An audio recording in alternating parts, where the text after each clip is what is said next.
7, so should we start? I think there are people in the room now. So let me first of all introduce myself. I'm Rashida Talib from the Palestine Solidarity Campaign in Gauteng and also on the South African BDS Coalition Committee. So welcome to everyone that's joined this Cape Town PSC meeting that's under the auspices of Israel Apartheid Week. And this year, the international theme of Israel Apartheid Week is United Against Racism. So this is a very pertinent discussion that we're going to have tonight.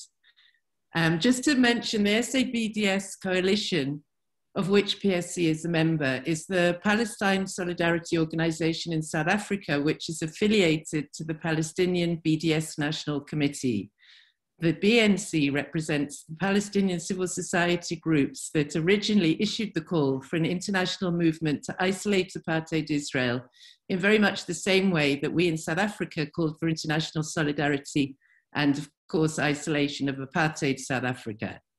And in that regard, I think it's important to mention that we adhere as the coalition and members of the coalition, and we take to heart the BNC anti-racist and anti-discriminatory principles, one of which states, adhering to the UN definition of racial discrimination, the BDS movement does not tolerate any act or discourse which adopts or promotes, among others, anti-Black racism, anti-Arab racism, Islamophobia, anti-Semitism, sexism, xenophobia, or homophobia.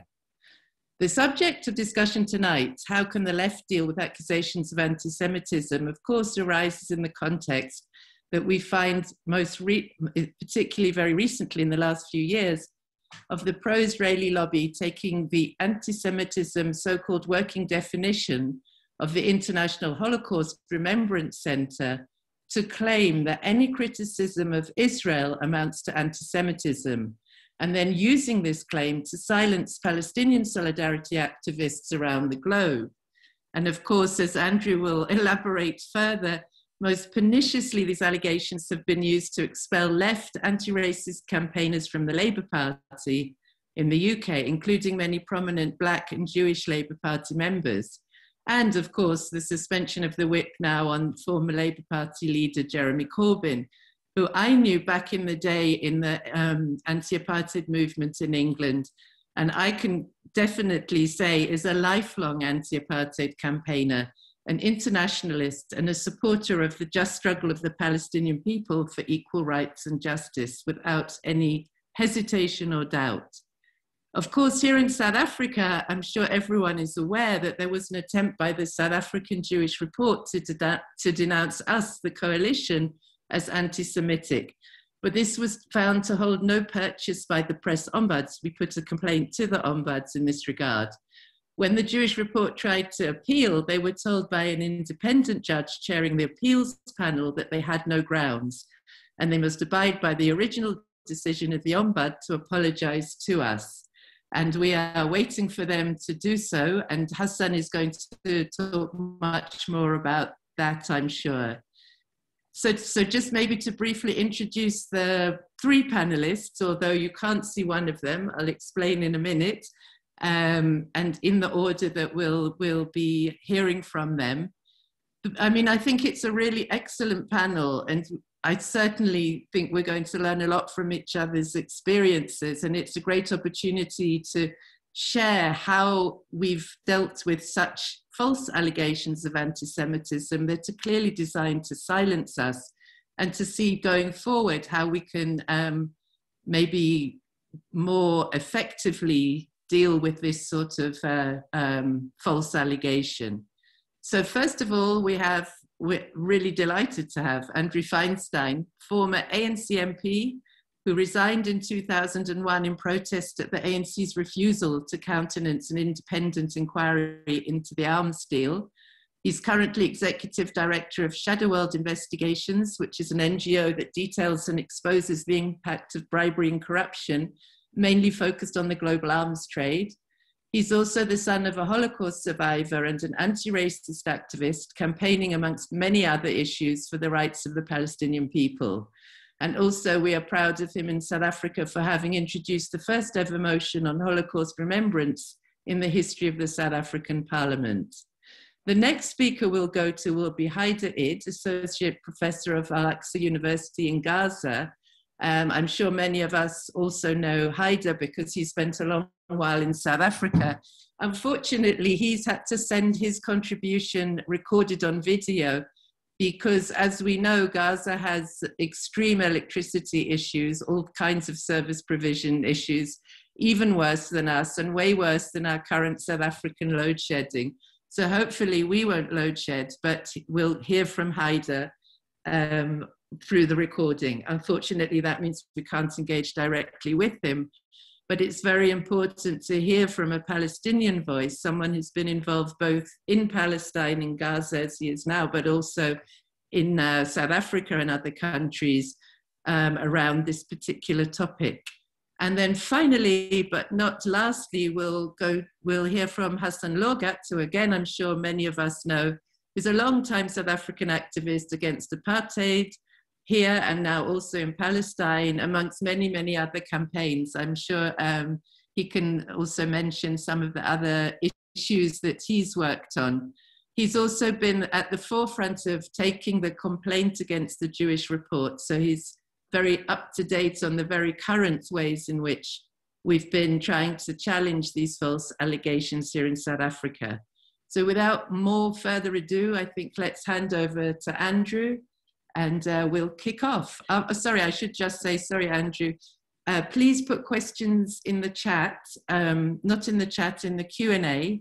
And if you're watching live on Facebook, I think we'll be trying to check there as well if any questions come there, because we do want to try to maximize the time we have.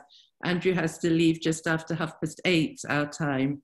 So we want to try and maximize the time for questions and contributions from everyone that's here. Thanks. Go ahead, Andrew, sorry. Thank you so much. And thank you very much to the organizers of this event, both for organizing it and also for the invitation. I really appreciate it, and I feel honored and privileged to speak on the platform with such great panelists, and in terms of the organizing committee and the panelists, with a group of really wonderful comrades. So thank you very much. I certainly don't need to remind this audience that it was our first democratic president, Nelson Mandela, who said, "Our freedom is incomplete without the freedom of the Palestinian people." It is something that many people outside of South Africa and Palestine are often shocked by, because the image that is presented of Nelson Mandela is pretty much the very kindly, cuddly grandfather who endorsed all of the mainstream policies of most of the so-called Western world. And that included an often, at best, ambivalent relationship to the struggle of the Palestinian people. So I think it's a very important place to start. The second place I want to start is by mentioning just a little bit more about my personal background. And I'd like to apologize for this up front, because I don't think that it's necessarily a good thing to bring one's own personal identity necessarily into political debate and discussion. But there are occasions on which it has particular relevance. So I would just like to add that in addition to being the son of a survivor, it's worth mentioning that my mother actually lost 39 members of her family in the concentration camps of Theresienstadt and especially Auschwitz. And it was an extraordinary thing for me as I was preparing to introduce the first ever motion on the Holocaust in the South African Parliament to be able to talk with my mother about her and her family's experience. I started that motion with a letter she received from her grandfather, my great-grandfather, as he was about to be taken by train from Theresienstadt to Auschwitz, where he knew he was going to be murdered. I also want to mention that I have written on and lectured on, including at Auschwitz for the Auschwitz Institute, the issue of genocide prevention, and specifically on how to use information from the global arms trade to attempt to preempt and prevent genocide around the world. I say that because there are many people in the UK, in the US, and in other parts of the world, I'm sure there are some in South Africa too, who suggest that if one is supportive of the Palestinian people and their struggle, one is somehow less Jewish or a different type of Jew. And the phrase, Hassan and I were talking just before we went live, the phrase self-hating Jew has become a very common one. Now, to avoid serving in the apartheid military, I studied endlessly. And amongst various degrees that I landed up collecting over the years, 3 of them are in clinical psychology. So to hear people glibly talking in these sort of pop psychology terms about self-hating this and self-hating that, because people express certain progressive political views, particularly rankles with me. And I think it's extremely important that we understand why this sort of language is used. And it's effectively being used because there is an attempt by the Israeli state at the moment, in my opinion, to effectively erase solidarity with the Palestinian people and their struggle. And I think part of what we as campaigners and activists need to do is to ensure that that attempted erasure fails miserably. Now, I also want to state up front, which you'll be glad to hear is not anything to do with my personal identity, is that for reasons that might be obvious to many of you, I'm also an unequivocal supporter of the BDS movement against Israel. And that's for 2 obvious reasons. As someone who got involved in the struggle against apartheid from my late teens, I am incredibly well aware of how important the BDS movement globally was in bringing an end to apartheid in South Africa. To the extent that I would argue that if it was not for the pressure brought to bear on certain of the key banks who were sustaining the apartheid era debt of the South African state, the apartheid state in South Africa would not have ended. The second reason that I unequivocally support BDS against Israel is because of the Israeli government's intensified intransigence. And when I say intensified, I think that it's now been a period of at least a decade and a half to 2 decades when we have seen a particular form of intransigence developing in Israel. And in some ways that came home to me as I watched the occupation of the American capital on the 6th of January, where you had some people who were actually sporting T-shirts with anti-Semitic slogans on them while holding up Israeli flags, which I think reflects the political and intellectual dissonance of quite a lot of what is going on in the world at the moment, because Israel has, in my opinion, become part of a global white nationalist project. And other members of that same project are actually anti-Semitic, but their anti-Semitism does not stop their relationship with the Israeli state. Now, I have visited Israel on a number of occasions, first as a child when my parents would take me there, and secondly, as a researcher and investigator into the global arms trade.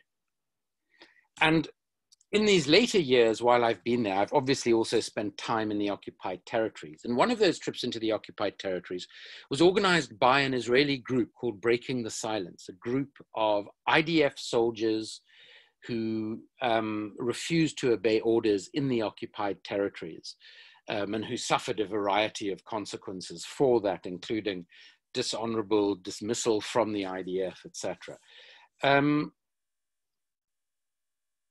And there are 2 things that struck me on that particular trip, which was with a group of about 25 South African human rights activists, walking down Yehuda Street, what had been the main market street in Hebron, I was struck by a number of things. First of all, the extraordinary reality that on the street, that for a number of years before this moment, had been open only to members of the Israeli Defense Force and to Jewish settlers of a nearby settlement that is protected by the IDF and that was home to a murderer called Baruch Goldstein, who gunned down almost 30 Palestinians in cold blood many years ago. The graffiti on Yehuda Street was of the following: death to the Arabs, Arabs to the gas chambers. Now,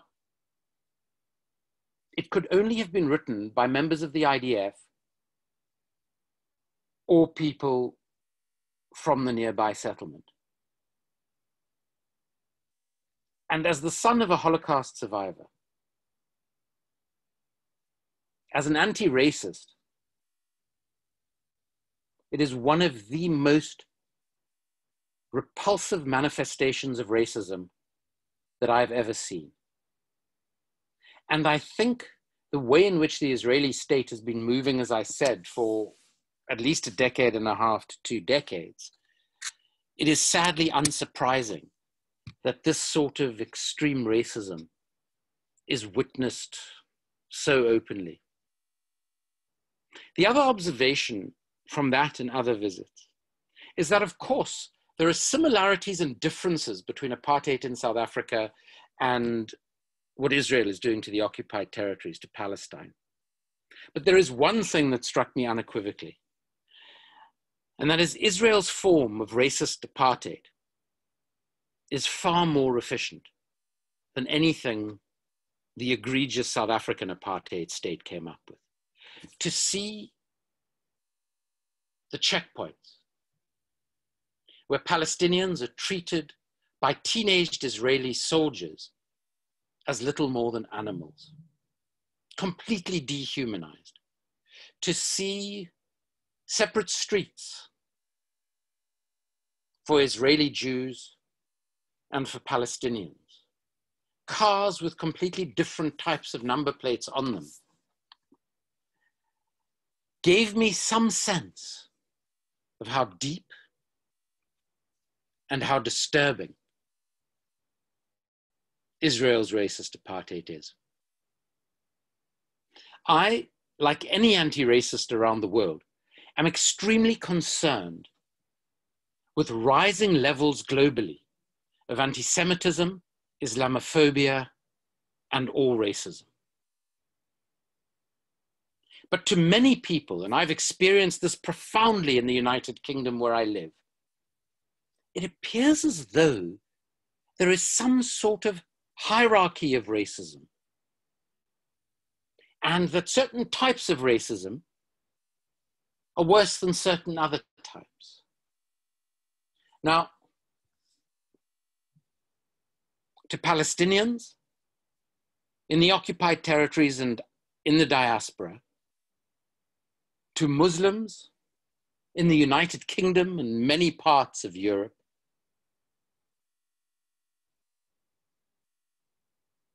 to people of color in the United States of America, not just under Donald Trump, but before and after Trump's odious presidency. These are people who experience racism systemically on a daily basis, and directly and personally. But according to Britain's Labour Party, the main opposition party in this country, anti-Semitism is far more important than any other form of racism. The reality is, though, the Labour Party cares very little about anti-Semitism or other forms of racism, very sadly. Anti-Semitism has simply been used by a right-wing leadership of the Labour Party that is currently in place in the form of my own constituency member of parliament, Sir Keir Starmer, as a stick with which to beat the left of the party, and particularly as a weapon to end the leadership of Jeremy Corbyn. It was mentioned in the introduction to this event that Jeremy is a lifelong anti-racist and an anti-Semite. I've known him since I moved to the UK. He has worked a great deal on anti-war issues, so we come across each other a huge amount. We live a 10-minute walk from each other. It's fair to say that Jeremy Corbyn doesn't have a racist bone in his body. He is as much an anti-Semite as Nelson Mandela was a racist. But we have seen calculated, strategic political action taken very effectively against Jeremy Corbyn and less effectively against Bernie Sanders in the US when he was running for the presidential nomination. And this is simply a weapon that has worked, certainly in the UK, not in the US, to remove threats to the establishment and threats specifically to the Israeli state in its current guise. The irony of the situation in the United Kingdom is that the majority of individuals suspended under Keir Starmer's leadership for anti-Semitism and related offenses are anti-racist Jews. I had the extraordinary experience when I mentioned my own family background on Twitter as a reason for my support for Jeremy Corbyn.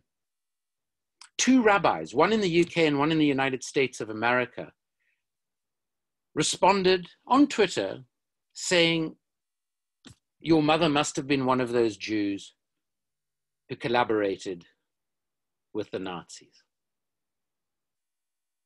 That receives no response from the Labour Party leadership or from anybody in the British establishment, to the extent that I personally, although a member of the Labour Party, no longer feel welcome in the party.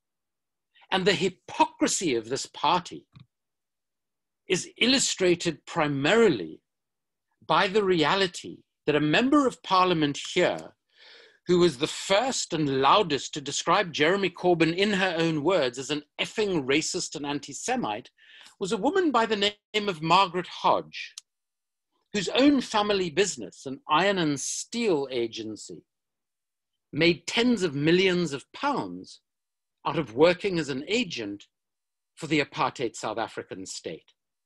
Hundreds of letters of complaint have been sent about Margaret Hodge to the Labour Party leadership. No one has received a reply. Absolutely no action has been taken. But the reality of this weaponization, of this abuse of anti-Semitism, is not only, obviously, that it is a very important tool in the armory of those trying to erase the Palestinian struggle from our daily reality. It is a tool in the armory of those who will defend the state of Israel regardless of what it does. And it has additional consequences. It undermines the very real struggle against actual racism, against actual anti-Semitism.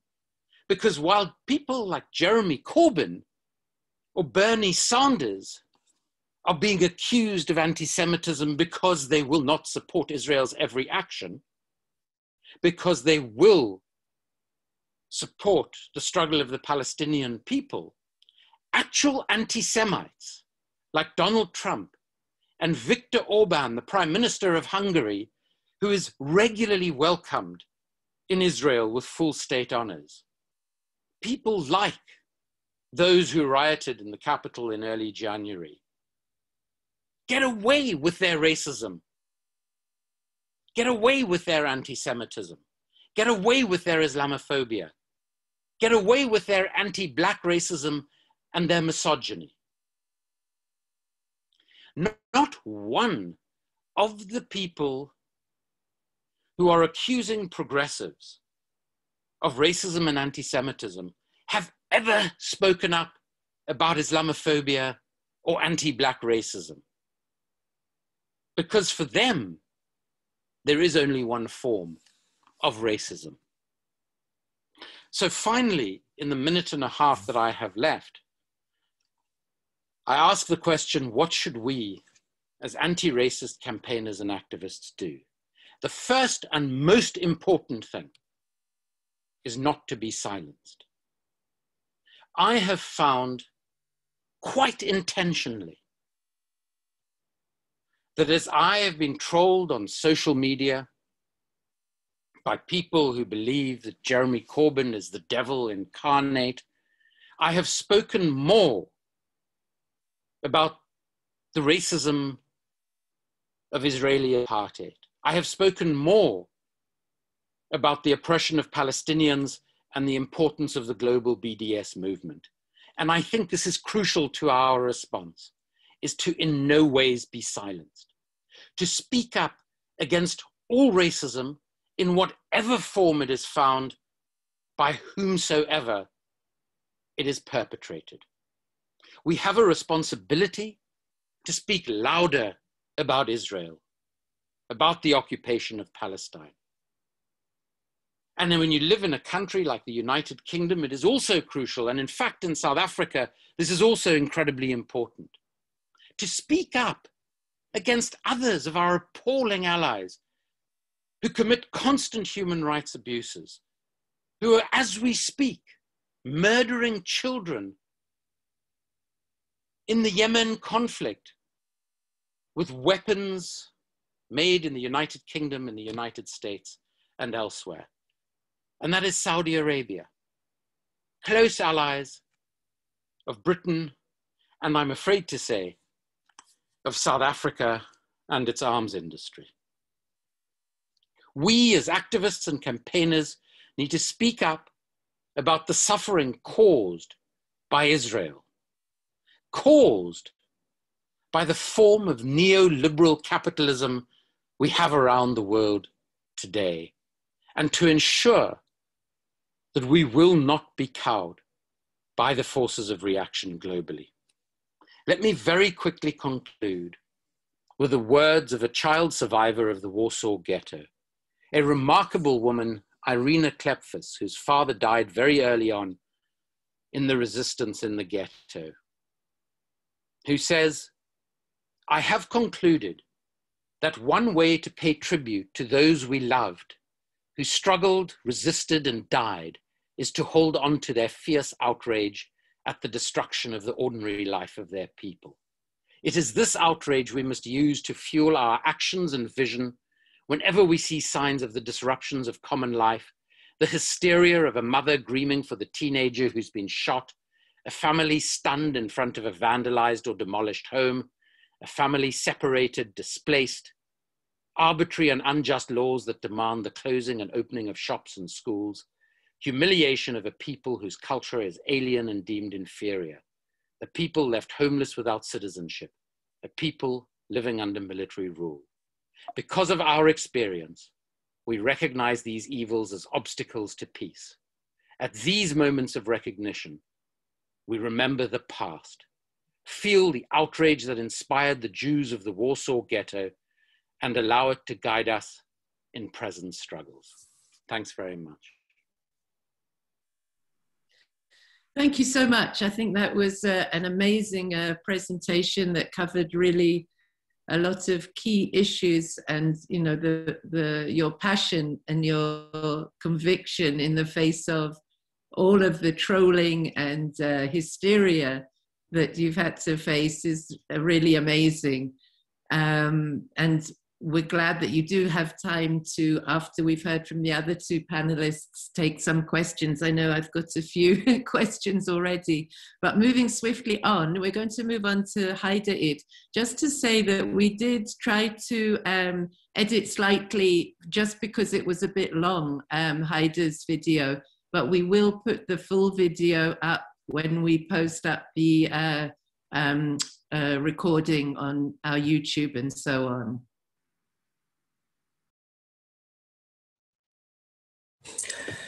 Hi. Of course, let me start by thanking the organizers of this important event.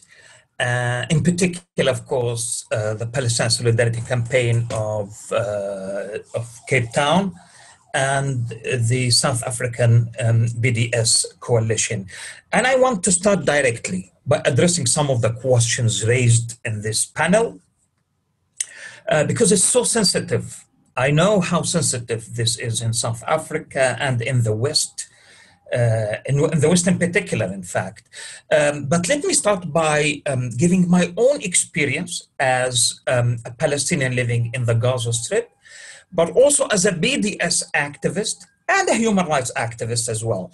In August 2018, the UK Labour Party leader, Jeremy Corbyn, apologized, if you remember, for, and I'm quoting him, for the concern and anxiety he caused by hosting an event in Parliament on Holocaust Memorial Day in 2010.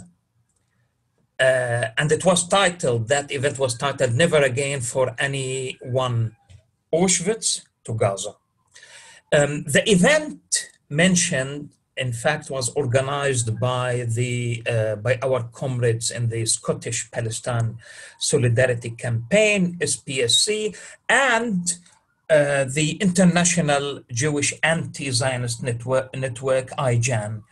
And it aimed to encourage people to learn from the atrocities of the past and attract attention to Israel's ongoing crimes against the Palestinian people in general and Gazans in particular. We know that, ever since Jeremy Corbyn caused a huge upset in the UK establishment by unexpectedly becoming the leader of the opposition, he has, since then, he has faced, until today, several accusations of anti-Semitism. And those accusations have largely been based on his active involvement in the pro-Palestinian movement. In August 2018, following a report by the Times newspaper, his participation in the 2010 event that I referred to was swiftly added to the long list of his alleged anti-Semitic acts. And at that time, the comparisons that were made there between some actions of Nazi Germany and the State of Israel were the bone of the problem, or rather the bone of contention. I am referring to this incident in particular because I was also present, or because my name was also mentioned in relation to these horrendous, baseless accusations. Auschwitz survivor, the late comrade Hayo Meyer, and I were invited by our comrades and SPSC and IJAN for a speaking tour in the UK and Ireland, which also included the Memorial Day event at the Parliament in the UK. At the time, I had to tell them that I could not attend because of the medieval siege imposed on Gaza by apartheid Israel. Then the tour's representatives asked me to send a pre-recorded speech about the situation in Gaza instead. When I started thinking about what to say in my message, the first thing that popped into my mind was my parents, who were refugees. Because this is where my story starts, because I also inherited my refugee status from my parents. Like the majority of the 2 million inhabitants of the Gaza Strip. The Gaza Strip, which has been turned into an open air prison, a concentration camp. My parents were from the village of Zarnuga, which once stood near what used to be the Palestinian city of Ramla. And in 1948, Israeli militias ethnically cleansed the area, expelling tens of thousands of Palestinians, including my parents. Unfortunately, they both died in the Nusayrat refugee camp where I was born. They both died in 2005. I could not attend their funeral and give them a proper farewell because I was living abroad at the time, 2005, and Israeli troops controlled all the crossings, the entrances and exits to Gaza. So a year after my parents' death, the lives of, that is in 2006, the lives of Palestinians in the Gaza Strip and in Palestine became harder. That year, January 2006, Palestinians in Gaza and the West Bank were asked to choose their representatives in the Legislative Council, as you remember. The results of the election were catastrophic for Israel, for the United States of America, for reactionary Arab regimes, and for the Palestinian Authority, because people had voted against the Oslo Accords and against the two-state solution industry, the racist two-state solution. And in response to those results, in response to people's choice, Israel imposed a deadly siege on Palestine, which has been described by my friend and comrade Ilhan Omar, for example, an Israeli historian, as a form of incremental genocide. Now, the fact that I'm using, incremental genocide might be considered anti-Semitic, because according to Zionist propaganda, in the 20th century, there was only one genocide. And I'm sure you understand what I'm talking about. But anyway, that imposed, that medieval siege was not enough for apartheid Israel. Because in December 2008, Israel launched a new war against Gaza. And in just 22 days, more than 1,400 Palestinians, with the overwhelming majority of them being civilians, among them, of course, scores of children, were killed. Thousands more were forced to live in tents as their homes were destroyed by the Israeli bombardment. Of course, you know very well that Israel's attacks on us continued at full pace in the following years. It waged 2 more deadly wars on the people of Gaza in 2012 and in 2014, and killed, thousands, more civilians. And of course, you remember the Great March of Return, which aimed to implement United Nations Resolution 194, which calls for the return of Palestinian refugees. And during the events of the Great March of Return, Israel also killed more civilians, including children and women. So all this was on my mind when I was preparing my message for the gathering at the House of Commons back in 2010.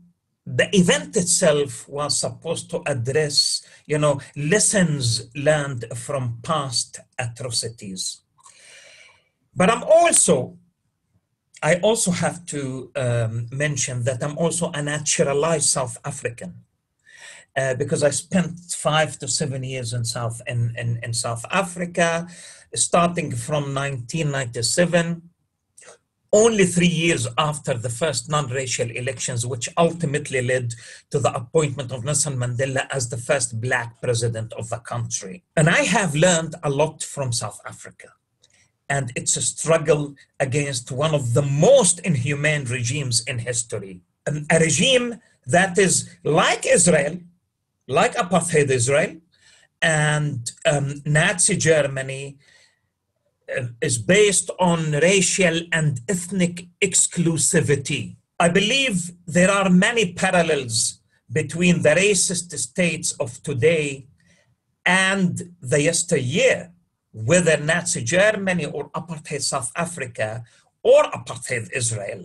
And I believe we Palestinians have a lot to learn from past struggles for freedom, integrity, dignity, equality, and liberation, and justice.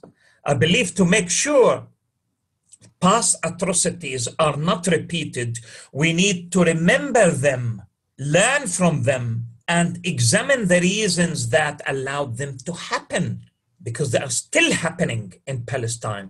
This, in the end, was, my message. This was my message to the gathering at the House of Commons in 2010 on Holocaust Memorial Day. In this context, I made comparisons between the actions of Nazi Germany and in Israel. But I was criticizing Israel, not Judaism or Jews. That is the point that we need to remember. We need to reiterate all the time. I was also quoting from Israeli military and political leaders to prove my point. And let's be absolutely clear about it. I abhor all forms of racism and bigotry. In fact, I am one of the authors of a statement issued by a group of Palestinian writers and activists condemning racism and anti-Semitism around 2010, and in which that statement, in that statement, we called on supporters of Palestinian struggle not to provide any platform for the dissemination of anti-Semitic and racist statements. We see anti-Semitic language as, and I remember very well, as immoral and completely outside the core foundations of humanism, equality, and justice. Exactly like the anti-apartheid struggle in South Africa. Our struggle is one on which the struggle for Palestine and its national movement rests. That struggle is based on moral grounds, humane grounds. Our struggle is with Zionism, not Judaism or Jews.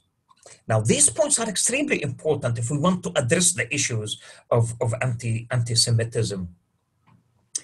And we also added, I remember, in that statement that there is no room in our struggle for any attacks on our Jewish allies or on Jews or on Judaism, nor denying the Holocaust, nor allying in any possible way or shape or form with any conspiracy theories, far-right, orientalist, and racist arguments, associations, and entities. And this has to be the gist of this panel today. Challenging Zionism, including the illegitimate power of including its illegitimate powers of institutions that support the oppression of Palestinians, and the illegitimate use of Jewish identities to protect and legitimize oppression must never become an attack on Jewish identities, nor the demeaning and denial of Jewish histories in all their diversity. That was our statement, which represents mainstream Palestinian politics and civil society. In 2010, when the Times and BBC mentioned my name in relation to the outrageous allegations made against Mr. Corbyn, they did not give me the opportunity to explain where I stand. They never contacted me to ask about my opinion. Neither the Times nor the BBC or any other mainstream British media organization, alluded to our statement, the statement that I have just mentioned. British media reports also did not mention the comparisons between Nazi Germany and Israel's policies made by Israeli generals and state officials in the past. And that is, let me address directly now the question that you are raising, or some of the questions you are raising in your panel. Let me be honest with you. When in 2018, I heard of Jeremy Corbyn's, apology, that he was apologizing. Initially, I thought he apologized for not doing enough to rectify the horrific, terrible crimes committed by, Labour Party leaders, the likes of Tony Blair, for example, the invasion of Iraq, etc., which Jeremy Corbyn is opposed to. But then when I read his, defensive piece in The Guardian addressing the anti-Semitism accusations directed at his party, I was a bit disappointed. And I started getting worried, actually, because he was on the defensive.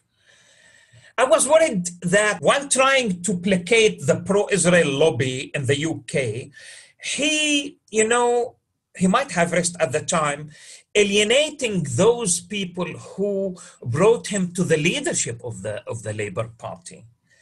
People who wanted their party to stand up to any form of racism, including anti-Palestinian racism, including Islamophobia, including Orientalism and anti-Semitism. One is supposed, in principle, to be opposed to all forms of racism, oppression, and discrimination. At the time, I chose not to rush and write a piece and give interviews about this, about the story. After immediately after the news broke about Corbyn's apology, because I did not want it to be considered a response, and I didn't want to be on the defensive.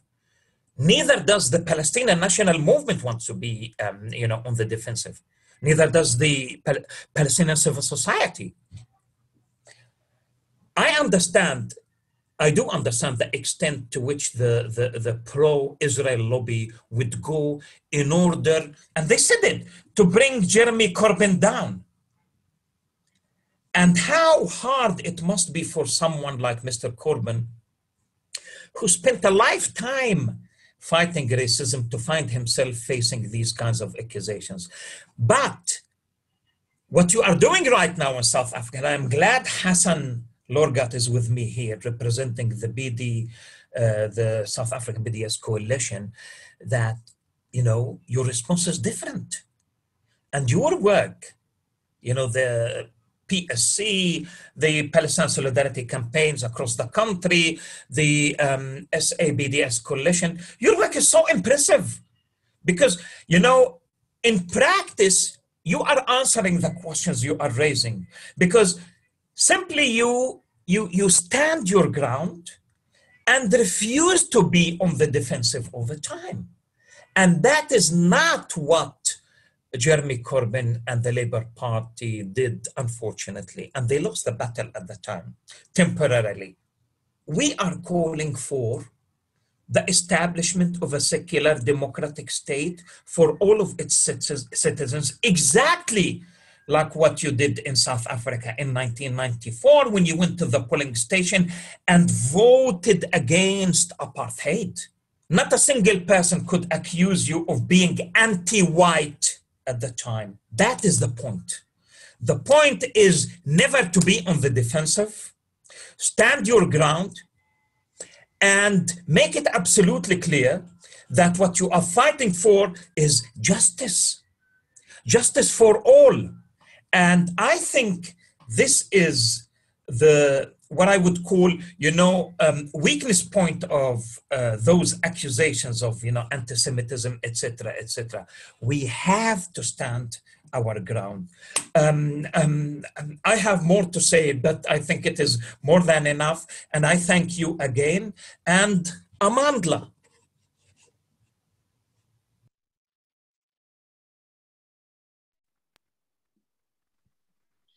Well, thank you to Haider in his absence. I think, again, he's made a very powerful and clear statement. And, we can hear from him that the Palestinian movement, the national authority and civil society do not want to be on the defensive, and they do not want us in the solidarity movement to be on the defensive.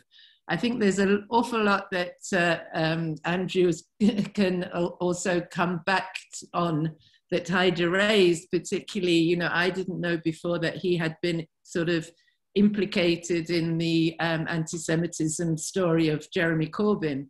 So I think there's a lot to unpack there, particularly, of course, his feeling that perhaps there was too much of an apologetic attitude around these accusations, and that escalated the situation, which ended up in the dismissal of so many people from the party and Corbyn from the whip.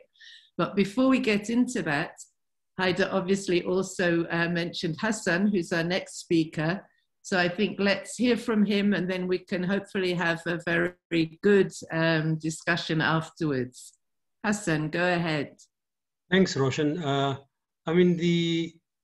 Being the last speaker, I've got to quote one Marx at least, Groucho Marx, when he said about principles, if you don't like my principles, I've got others. These guys have taken a lot of my facts. Let me try and choose some others, okay? But all relevant, eh? There's a time, we are here to talk about the left response to anti-Semitism. How do we respond to these accusations? There was a time that some of the Zionist movement presented itself as being part of the left. If you look at the early histories, they entered some of the Second International discussions, etc., and it may have led may have been some of the influencing points that pushed the Soviet Union then to recognize the state of Israel when it was formally recognized as a state in 1948. Now, I just mentioned that often that history of the kibbutzim and others ignored the fact that this was done at the expense of Palestinian lives, their stories, their histories. So they were uprooted, they were annihilated, and their history was expunged and continues to be expunged in the story as we will tell it further. Now, Haider challenged us not to be too defensive. He talks about learning from South Africa and also drew references to apartheid and Nazism. And he quoted, as he said in his earlier presentations into the British Parliament, Israeli generals who have used these analogies. He spoke about the various wars on Gaza. I'll come back to some of that in relation to making some comment. Andrew rightfully mentioned how big supporters of Israel, those who stormed the Capitol in January 2020 of Washington, love Israel but hate Jews. You have this weird situation among many of those groups where they love Israeli power, the state power, but Jewish people, which is the true manifestation of anti-Semitism, are not loved, not even tolerated. And what this project represents, as Andrew points out, is that Palestinians are disposable. they are the ones, as I will hopefully touch on, who are experimented upon, right, at the service of hegemonic power, right? Andrew speaks about the hierarchy of sufferings, of racism, right?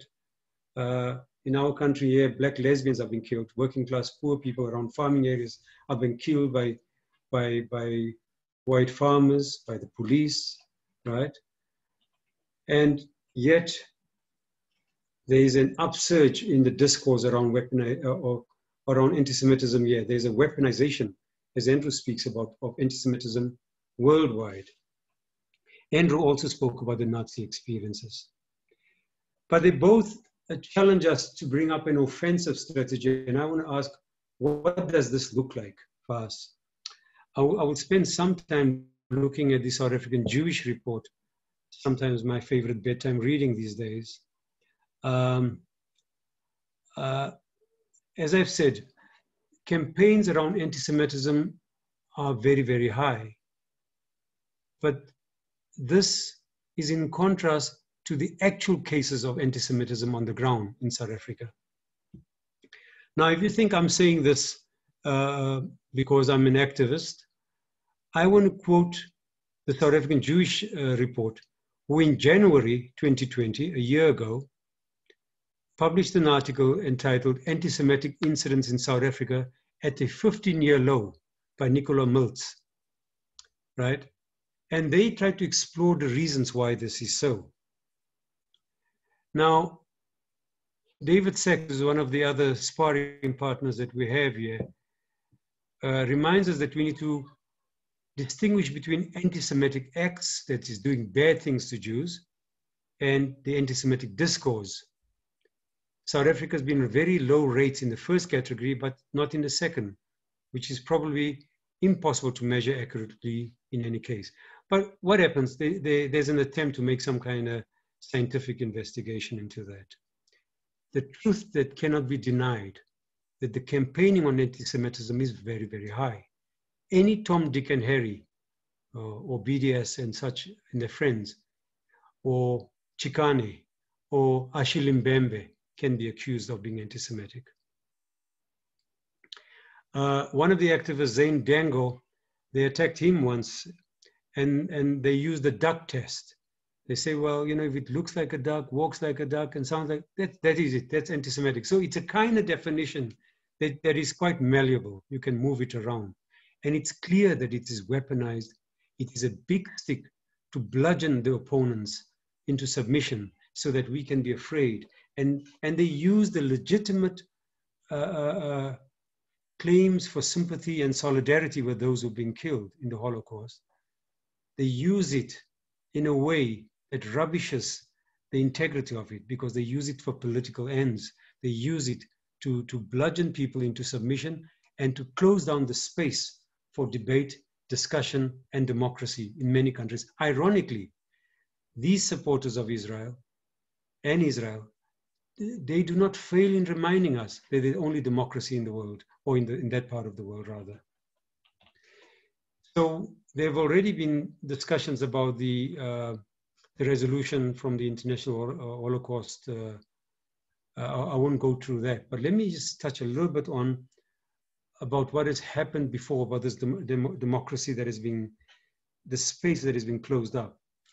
I think in 2006, Ronnie Kestrels, one of our leaders here, was challenged by the then editor of the South African Jewish Report when they asked Ronnie a number of questions, because he was a pro-Palestinian Jewish minister, communist, in government. So they asked him a number of questions that they challenged him to answer. When he answered it, they refused to publish it on the grounds that his reply, because it referred to the actions that were fascistic, that were akin to some of the Nazi ways of doing things.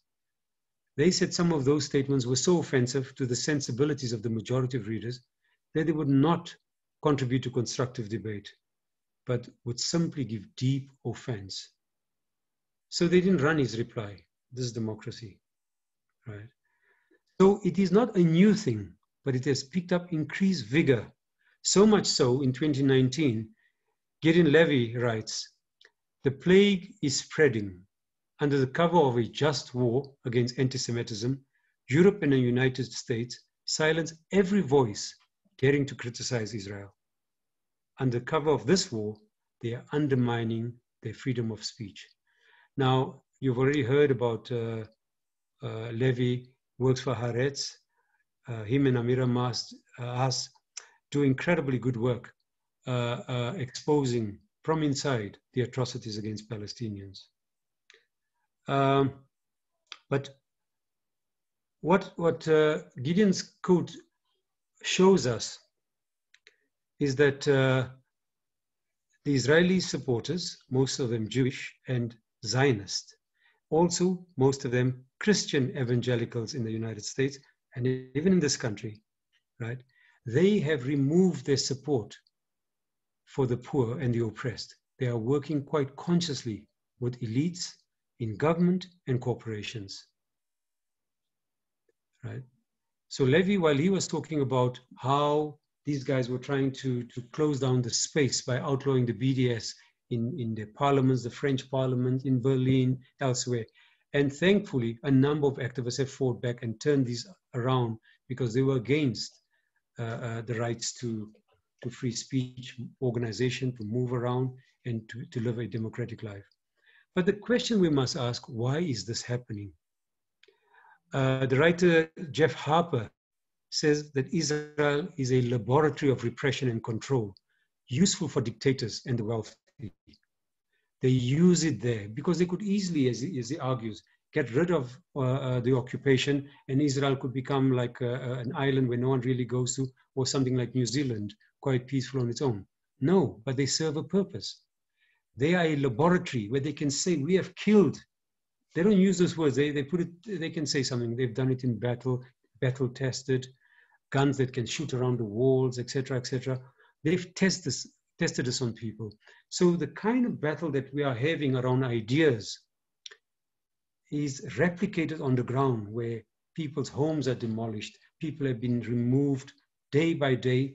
Their land continuously taken. Ethnic cleansing continues unabated. The Israeli state does not have one strategy. It's not just the propaganda one. But there are also some of our comrades who are contesting the battle for ideas.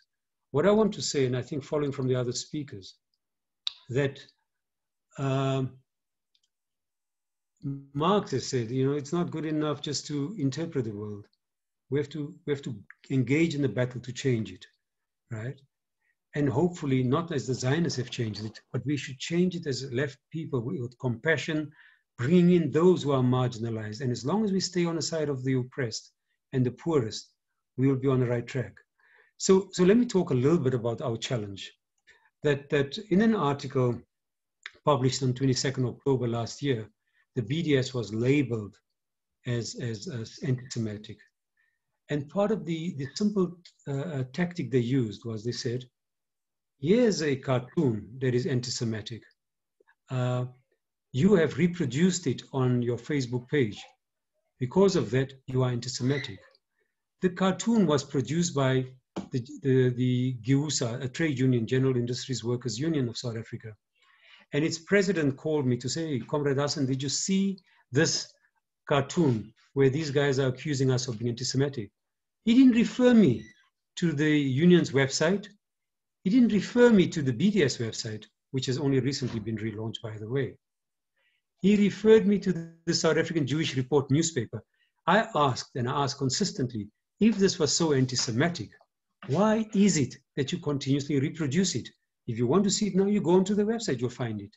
It's clear that they're not offended by this cartoon. But the comments that they made was, and the BDS had to call them out on this, to say, you see a boss there with money around him and workers who are starving. Automatically you start assuming that that boss is Jewish. You are making an anti-Semitic assumption. We are not. We're saying that's a worker and that's a boss, and they should fight this out for a living wage, which is supported by us. And as you've heard from the introduction, the appellate division of this Ombuds office, Judge Bernard Mwepe, ruled basically, that they had no case, they were splitting at hairs, and they were not doing something. But what is important in our fight back? We need to know that a lot of the attacks on South African intellectuals, both the priest and the Achille Mbembe adverts, comes from Germany. The guilt in Germany represents one thing, and the progressive laws in Germany provide for that. But Germany has taken it upon itself to label any action critical of the state of Israel as being anti-Semitic. And that is something that we need to do. And I think that the legacy, their role in the horrendous killing of 6 million Jews it's not only a blot on them, it's a blot on all humanity. But for some reason, they cannot see other suffering. And they simply will go with the official voice that is out there. And so clearly, what we have done then is that we need to challenge them as we've done. Tomorrow morning, the BDS will be writing a letter to South African Jewish Report to say, get our name right. They were talking about Mogoeng, the Chief Justice case here, and they called the South African BDS coalition BDS South Africa. Now, clearly, this level of vigilance on them augurs well for the future, but I think we must be clear. There are legions, big armies of people working for the Hasbara, working for Israeli propaganda. On pay, they are soldiers, they are volunteers, various Jewish boards of deputies, Zionist federations, groups of people who are working day and night to undermine, not only to defend the state of Israel, but to undermine Palestinians, because that's the only way they can defend the state of Israel. So what we need to do is to get more professional. We have to have more people on paid work, working for justice here. Using the example of the anti-apartheid movement, and I think, Andrew, you in London there, you obviously will know of Collins, and then they started and the family of ours, Paul Joseph and others were active in the International Defense and Aid Fund. There must be such funds that the BDS and others must set up, which will support groups who are being harassed, vilified, brutalized on various campuses in the USA, various other places, for daring to speak truth to power. There must be support for them. But as we do this, as we coordinate, we must make sure we don't stifle people. We must coordinate, not subjugate people's initiatives. We in the left, we stand for universal values, not narrow values of particularist interests for some groups. You can't have a state for Jewish people only. You can't have that. And when you say that, they're going to say you're anti-Semitic, because these are part of the definitions that are now doing the rounds. We need to try and stay close to the poor and the oppressed generally. So what I'm saying in conclusion, Chair, we can do better, right? A few years ago, Electronic Intifada exposed the work of Camera. These are the people who spoke about Reverend Fikani, right? They spoke about how pro-Israeli pressure groups are orchestrating secret campaigns to infiltrate the online encyclopedia, Wikipedia, to rewrite Palestinian history. Now, let me give you two examples in my conclusion. If you do a simple search on Israeli Apartheid Week, right? This is about us, our Israeli Apartheid Week. They'll start off, and they've been advised how to do it by insiders. They say, well, Israeli Apartheid Week, which we're now having, was started as an annual series of university lectures, etc., etc. The end of that first paragraph says, IAW Week has garnered such controversy since its inception and has been criticized by some as anti-Semitic. Then they say, citation needed. They just put it there. They look for the citation, right? The criticism of this section is even longer than the article as a whole. All the kind of Zionist attacks on us comes into that article, which purports to be about our activity. This is an area that we cannot leave to them. We must contest today, tomorrow, every day. The Gaza article I want to refer you to, which is about the war on Gaza, starts off with the 2014 Gaza war, also known as Operation Protective Edge. Hebrew, they give the name there, etc., etc. And it says, the combined Israeli airstrikes, ground and bombardment, and Palestinian rocket attacks resulted in thousands of deaths. The vast majority of them Gazans, put down, Gazans. Now clearly, really, You don't have to be a rocket scientist. You simply look at the UN, what its investigations found, and you'll find 2,251 Palestinians, including 1,462 civilians were killed. Of the Palestinian fatalities, 551 were children and 299 were women. Clearly, it is so easy to put that in, and it's not done.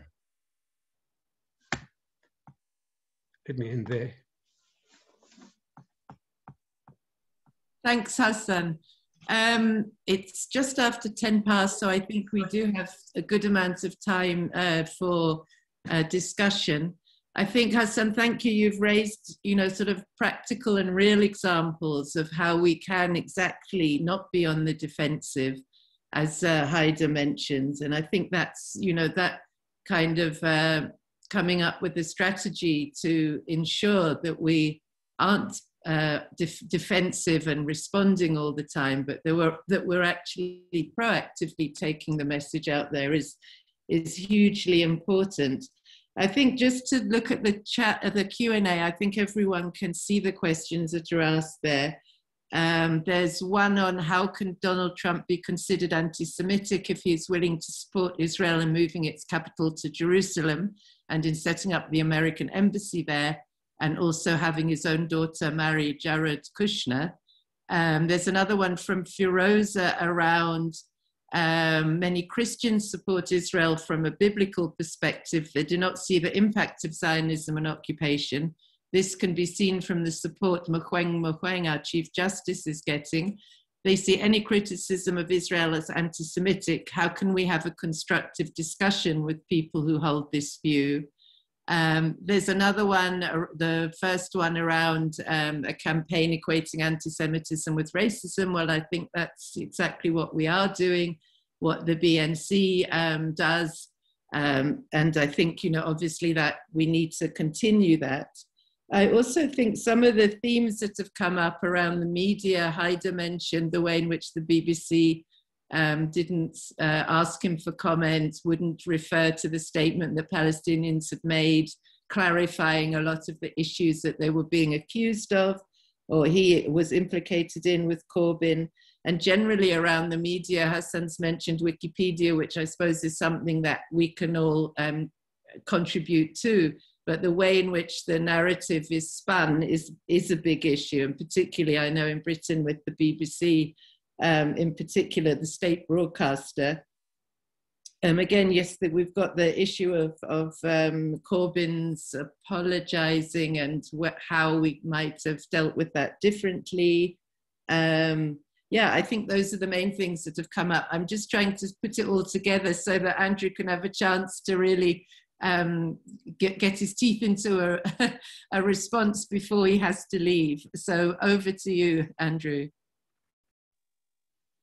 Thanks very much. And if I could just say thank you to the other two panelists whose contributions I think were so important and raised so many crucial issues, some of which I'm going to try and touch on if I may. Excellent questions. I think the question about Donald Trump is an incredibly important one. So clearly,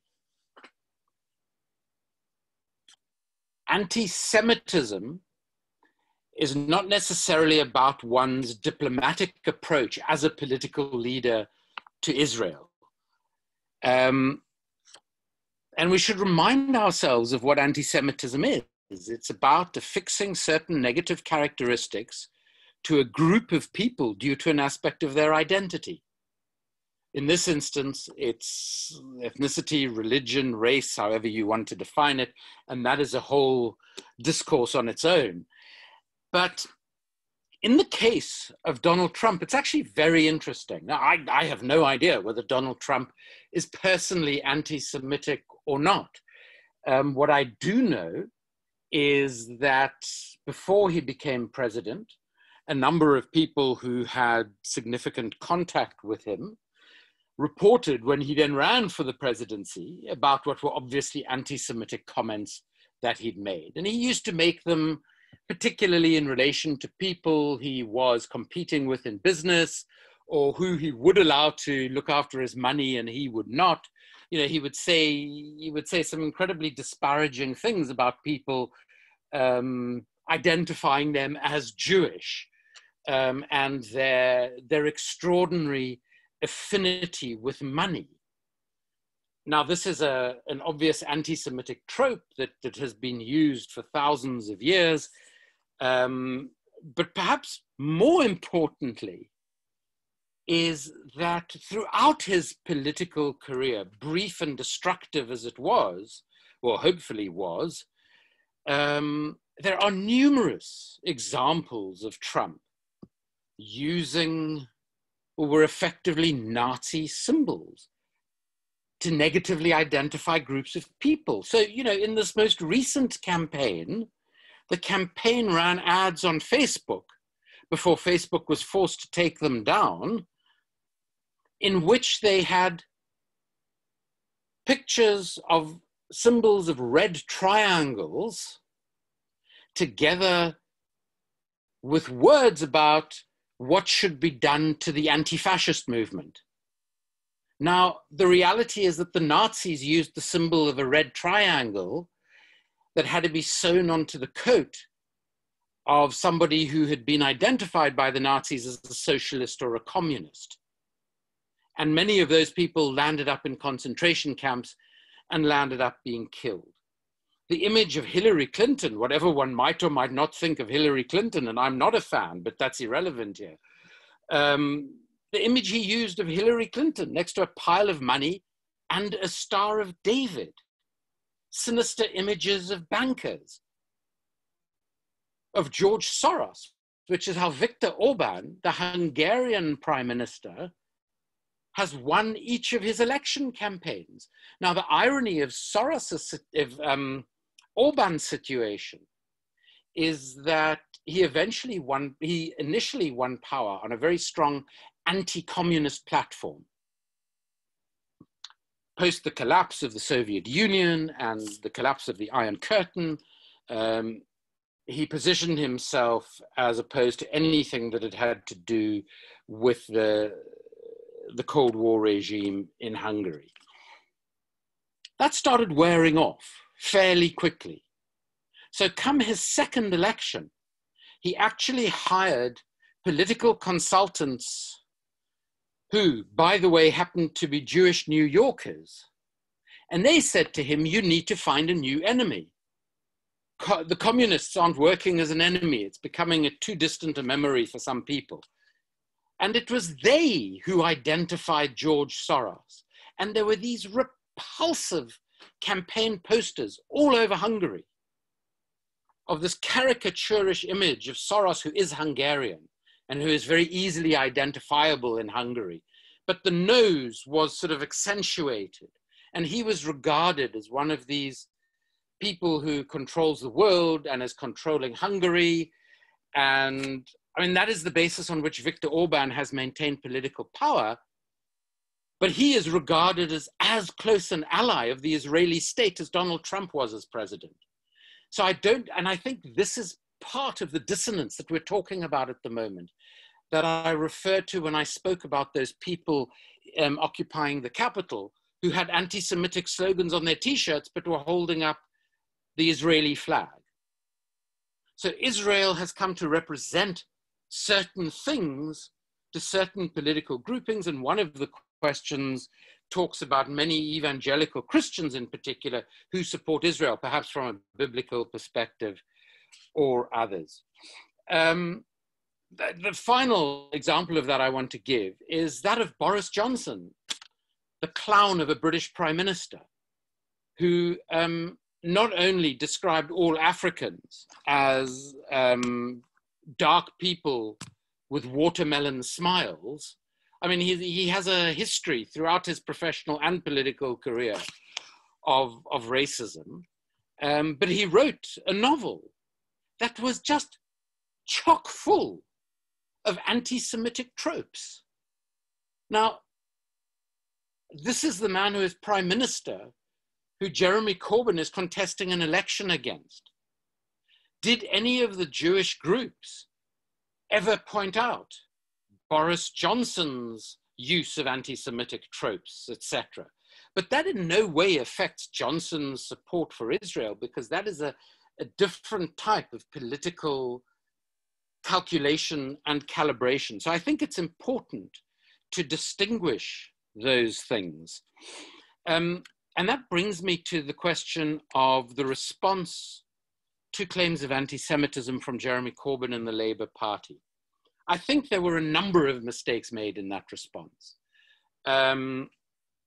I think that the way in which the party responded to the Jewish Board of Deputies as though it represented all British Jews was a massive miscalculation. The Board of Deputies in Britain represents or has deputies elected from 40% of synagogues in the United Kingdom. So you could argue that it may represent 40% of British Jews. I don't know whether all people in those particular synagogues all believe or feel they're represented by the British Board of Deputies. But that leaves a very sizable part of the British Jewish community who either don't go to synagogue at all, who are ultra-Orthodox, and interestingly, there are a number of ultra-Orthodox Jewish groups, both inside and outside Israel, who are anti-Zionist.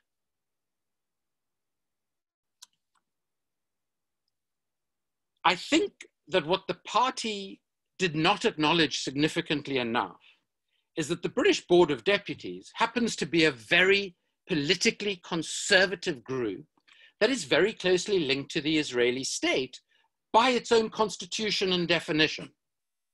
So the president of the British Board of Deputies during the last election actually put up photos of herself holding placards saying things like, "No to socialism," and "We will never accept socialism." Now, this is because obviously the Labour Party and Jeremy Corbyn in this election campaign were associated with socialism. But that's taking a political stance. And I think that the Labour Party could have been far more forceful in addressing some of these political realities. I also think that the Labour Party's disciplinary processes should have been far better in identifying where people were being accused of anti-Semitism for inappropriate reasons, where the accusations were clearly baseless. And I think that has come back to haunt Jeremy himself personally. For instance, they never raised the fact that the only polling done, and there is very little polling done on these sorts of things, but there were two polls conducted in 2015 and 2017 by the same polling organization. In 2015, when Labour had a Jewish leader called Ed Miliband, this poll found that supporters of the Labour Party were the second least likely to hold anti-Semitic views of all active political people who identified themselves with the party in the UK.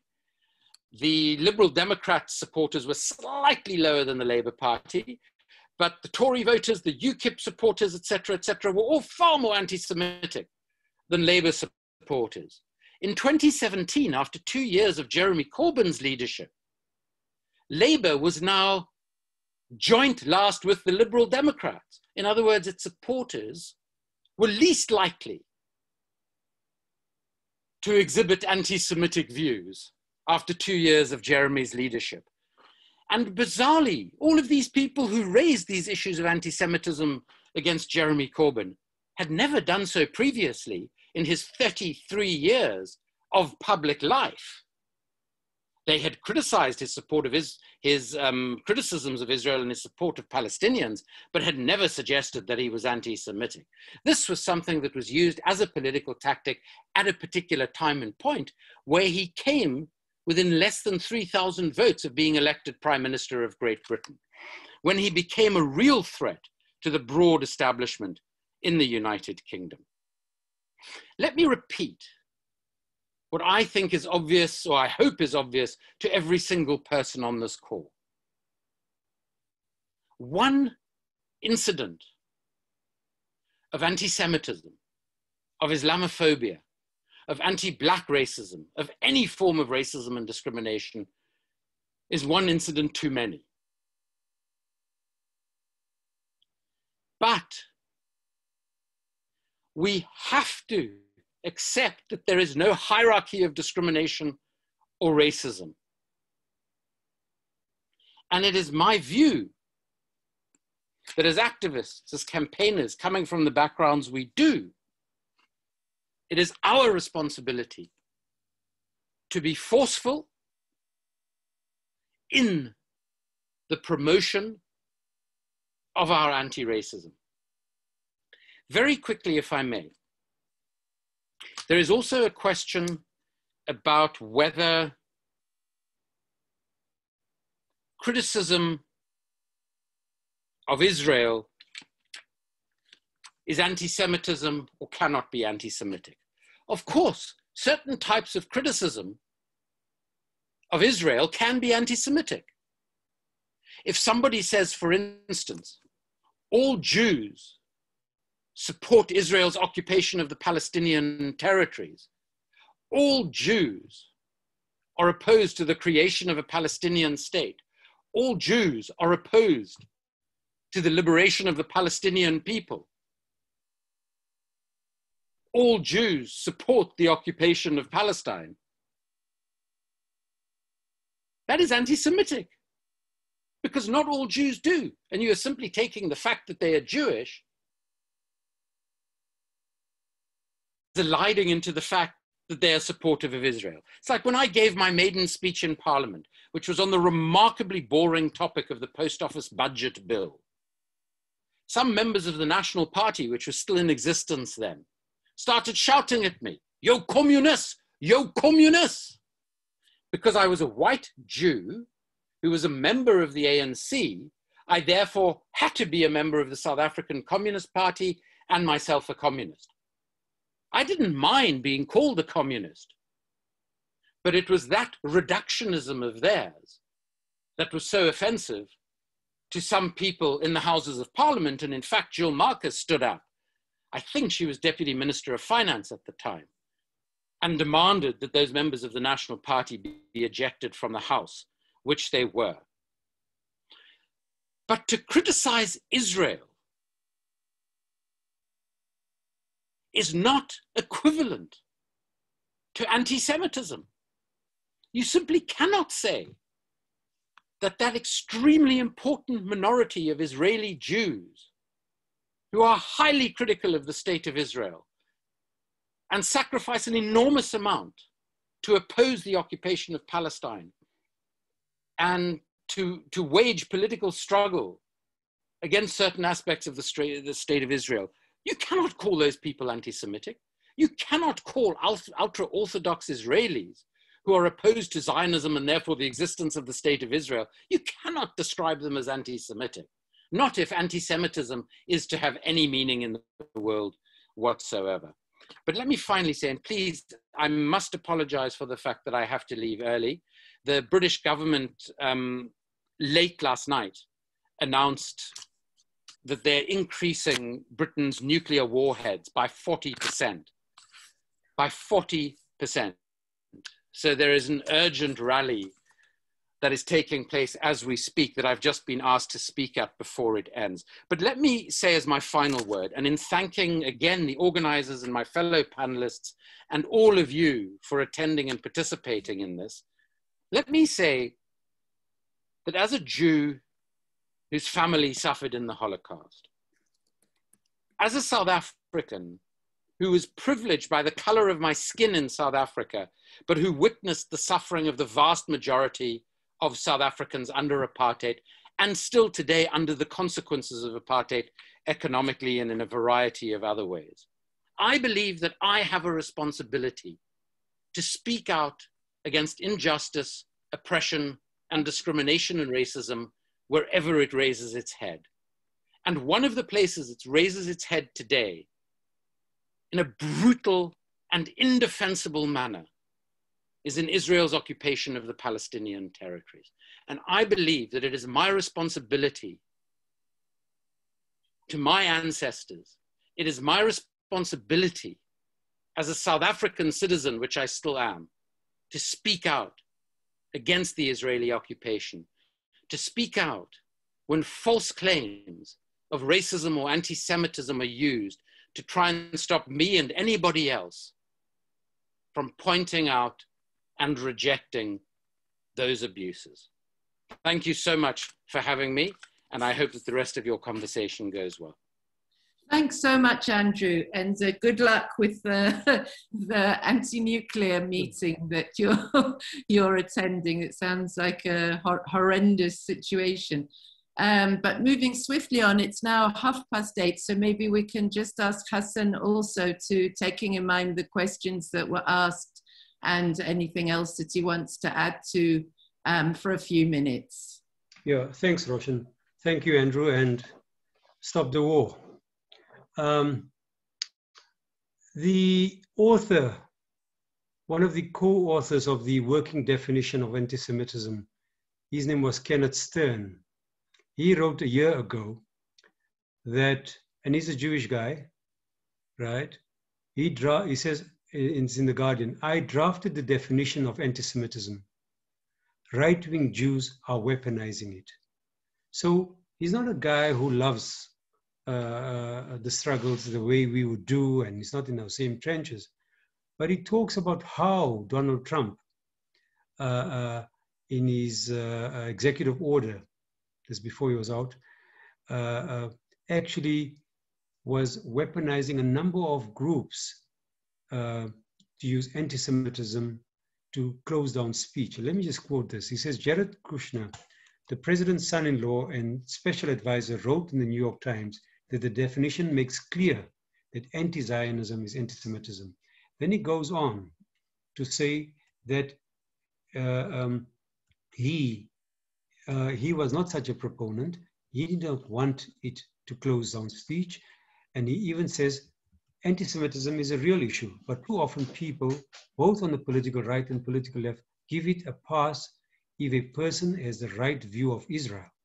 Historically, anti-Semitism thrives best when leaders stroke the human capacity to define us and them, and where integrity of the democratic institution and norms are under assault. So basically, he's arguing elsewhere here that on campuses and that people can be, as if they are permitted, asking for permission, can be anti-Zionist, and it shouldn't be closed down. So clearly, as we asking for more coordinated, sustained effort in defense of freedoms, we must note that every day there's a new one being attacked, a new grouping, a new person, and we need to work twice as hard, maybe many times more as hard. 5 days ago, the South African Jewish Report published an article attacking the National Health Union for saying that in Israel there was medical apartheid. The comedian in the States who said Israel has done so well, it is vaccinated half of its population. He says, let me hasten to guess, the Jewish half. In America, he was forced to withdraw that joke. Now, we have a chance here to make sure that we are anti-racist in its essence, which means that we are anti-Semitic. We're anti the attacks and slurs against Muslims. We're anti-attacks on Jewish, we're anti-attacks against lesbian women. We're against the attacks against anyone who does not look like us. Xenophobia, those who come from across the border. So clearly, there's a lot of work to be done. And those who fight for justice, fight for Palestine. We fight against xenophobia.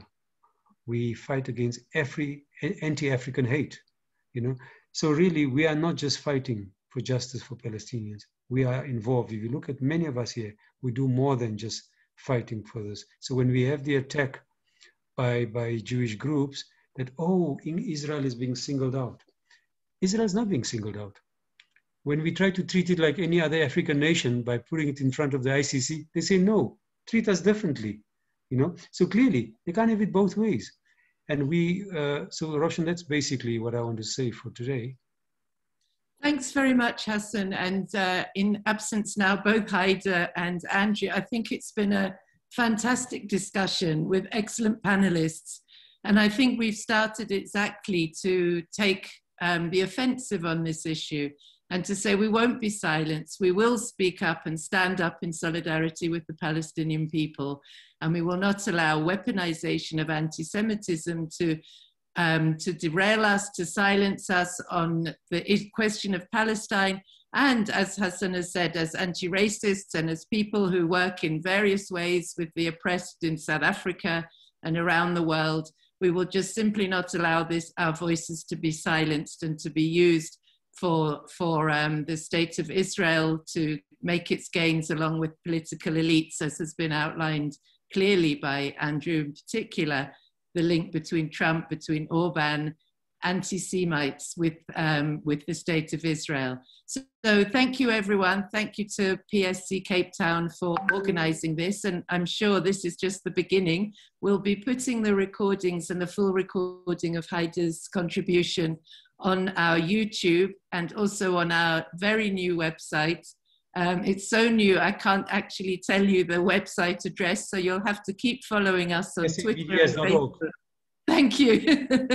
I thought that was a way to get them to keep following us on our social media. And we look forward to you joining us again for the rest of the program, particularly on Friday evening. We have a premiere film showing of a really fantastic film called The Mayor on Friday evening. So check on our social media, and it is definitely up on our website to register for that. And Viva Palestine, Amandla. Thank you. Cheers. Thank you.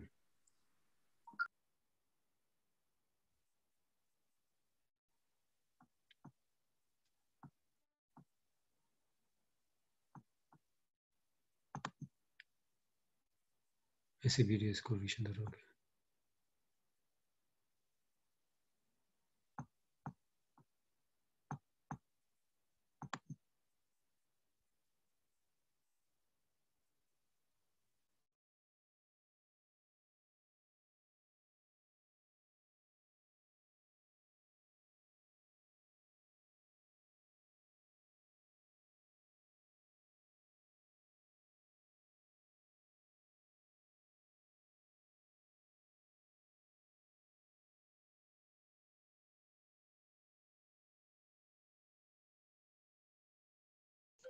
Palestine represents